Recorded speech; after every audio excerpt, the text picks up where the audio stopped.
Okay, this is a Sony 6800, which I recently purchased off a local auction site. I bought it knowing that it is faulty. The ravages of time unfortunately take their toll on these Sonys, and they do have known certain weaknesses which generally point to the fault without too much diagnostic work. The little Sony world bands, the latest ones, have lots of problems with aging electrolytic capacitors. And you're pretty safe diagnosing them as being the major cause for concern.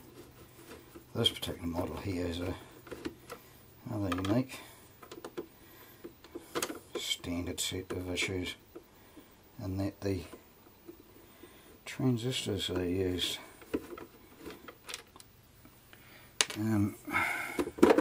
eventually failed. Now, I'll be careful pulling this apart. Oh good, it looks like it's original inside. It's got the original dust, and it doesn't look like it's been interfered with, which is great. One thing I hate is trying to fix up other people's cock-ups. This is the trouble with the internet, that there's a lot of videos and forums that tell you how to fix a radio with basically no electronic knowledge whatsoever. And to be fair, a lot of people are capable of doing simple jobs on their radios, and it's a good learning experience as well.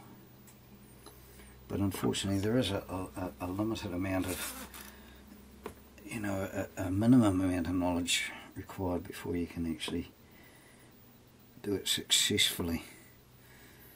Mainly the being experienced or skilled with using the tools of the trade, like being able to solder, being dexterous enough to use screwdrivers and you know, working in small places, remembering to turn the power off before actually working on a receiver, being able to measure things without blowing things up and interpreting the results correctly. So so this particular thing won't fire up at all. It's got absolutely no life in it whatsoever, which generally is a good sign. Any appliance that doesn't do anything when you turn it on, in my experience, is usually an easy fix. Like, it basically boils down to nothing more than a power supply problem. The worst ones, of course, is when you get a multitude of faults, and this of course happens quite frequently when you come across a complex piece of electronics that somebody with few little knowledge has had a good go at trying to fix it themselves. So what I intend to do here is I'm going to desolder the aerial connections to the plastic terminal block at the back of the radio. That way I can get rid of these things. Are actually quite difficult to work on. They're an absolute work of art insofar as the plastic cabinet work goes. Yeah, that's been roughly assembled. See that gap there? That's been, oh, there's a wide gap just there. This thing's been basically just thrown back together. So someone has been inside here. Someone's been inside this. So let's just discover why we don't have any power. So this could be an easy fix, it could be a very difficult fix.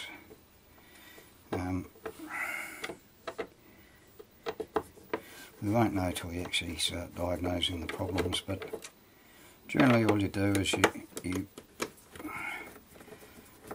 check the thing over and find out what is actually not working and work your way through.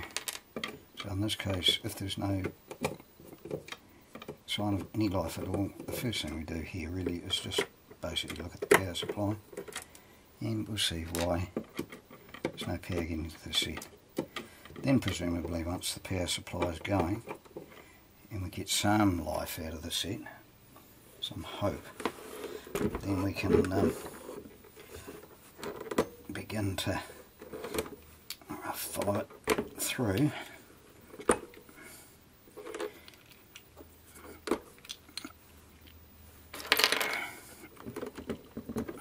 till the end of the day. It'll be just like new. It's actually quite a neat looking radio.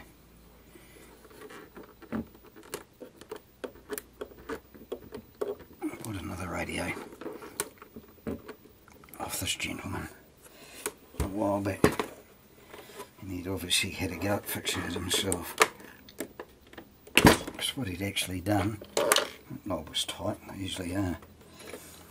What he'd actually done was sprayed the whole radio inside with contact cleaner. Something like WD-40. It's not like, I don't know, a musty diesely smell to it, so I don't know why he did that. You see, I've been in the service industry for years, you see some really strange things come through on the service bench, and the owner of the device will swear black and blue that no one's touched it since new. It's never had the back off. You know, it's quite amazing really. So the politics of the job, you just don't argue, you just shrug your shoulders basically.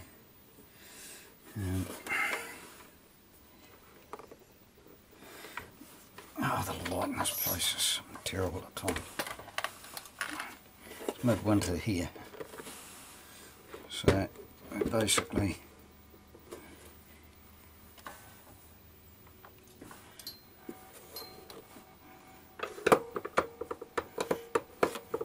in a gloom. This is really gloomy in winter in this section of consequently you've got to just grin and bear it.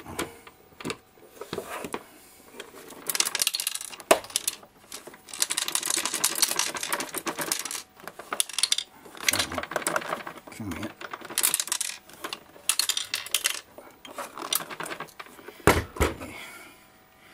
Never leave screws in the radio. They'll come back to bite you in the arse. Yeah. Right. What I'm going to do, I know we've got 3 screws here. So yeah, someone's had a crack at getting this apart, I think. Hopefully they gave up before doing too much to it. Doesn't look like it's been interfered with on the inside, which is awesome, because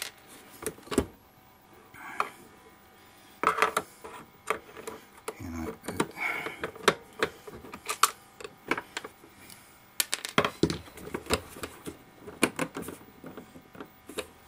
so there's going to be another screw down on there somewhere.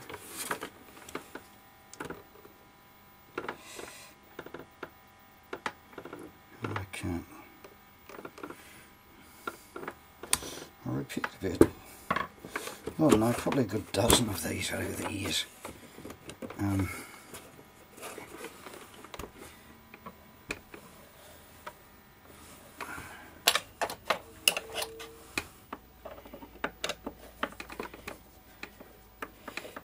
yeah, they generally take with a full transistor replacement.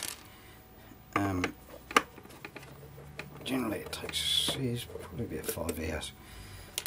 But if somebody's happened to have gone in there with a golden screwdriver and tightened all the loose ferrite adjustment slugs and things like that, well, you're looking at pretty much hours and hours of work. See, Sony had the jigs set up. They would pass the radio down the chain in the factory, and of course each worker would just do their little part of their adjustments, and does not seem to be a screw in there. This is this old foam that has long since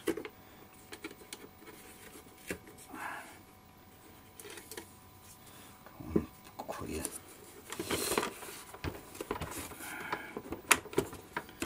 Yeah, it's almost like some buggers glued that.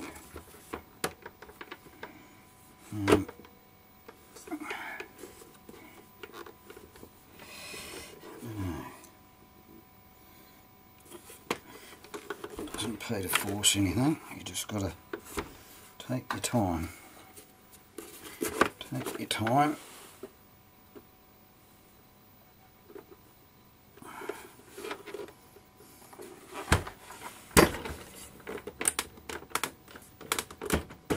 There we go.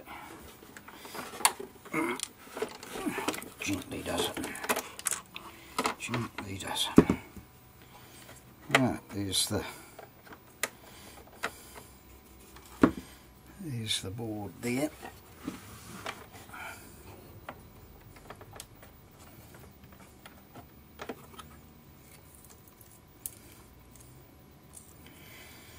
So what we'll do, we'll disconnect the front panel, which is quite easily done.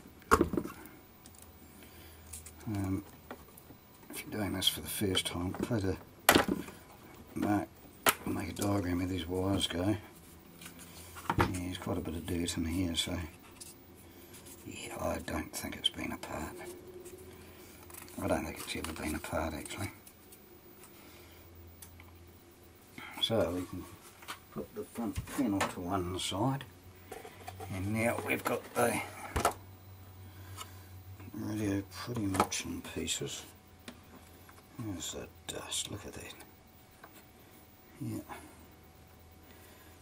So that's a good sign, because that means would normally mean if somebody had been in here, they would have surely attempted to clean it out.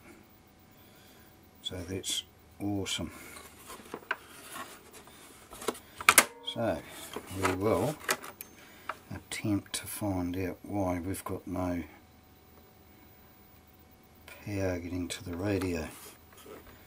So again, we'll plug in the mains,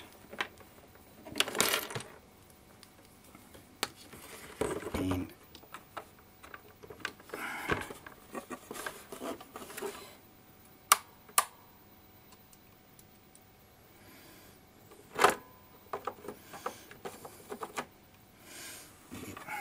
see there's a broken piece of plastic there. So something's happened. May have been dropped at some stage perhaps, or yeah. And there's the piece right there. So that's an easy fix, that can be glued back on. So look, what I might do is I'll stop the camera and I'll get back to you shortly.